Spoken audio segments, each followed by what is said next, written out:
તમને બધાને શું લાગ્યું આ બધાનું પ્રમોશન કરીને આજે અમીર થઈ ગયો? ના, હજી સેન્ડલ આપણે સંતાને જ પહેરવાના છે. 1200 રૂપિયાના સેન્ડલ છે, એમ થોડી ફેંકી દેવાય. આપણે આપણો થેલો તૈયાર કરીને પહોંચવાનું હતું પાટડી માટે. એક મિનિટ, આટલો ભાર કેમ છે? મારા થેલામાં મારા કરતા તો મારા ઘરના લોકોના કપડાં વધારે હતા. આપણે આપણું હીરો સ્પ્લેન્ડર તૈયાર કરીને નીકળી ગયા હતા પાટડી જવા માટે. હા, હવે જઈએ છીએ પાટલી, શાંતિ રાખ. પુલ ઉપર ચડતા જ મારા બાઈકે મને અવાજ કરી દીધો. મને આ ઈરાકનું પાણી પીવડાય, નકર તને પાણી પીવા જેવો નહીં રાખો. બાઈકને 250 રૂપિયાનું પાણી પીવડાવીને આપણે નીકળી ગયા હતા પાટડી જવા માટે.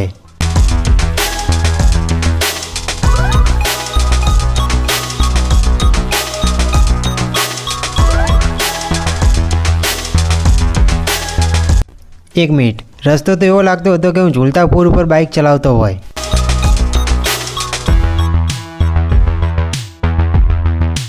કાકા, ભંગારની સાયકલનું આગળનું વ્હીલ કંઈક પડી ગયું લાગે છે. तुम कह रहे हो मोदी ने किया क्या है? अमेरिका क्या कहता था? क्या हो तुम? आज हम कहते तू क्या है बे? हमें તો આપણે પહોંચી ગયા હતા આપણા પાટડીના માતાજીના મઢે.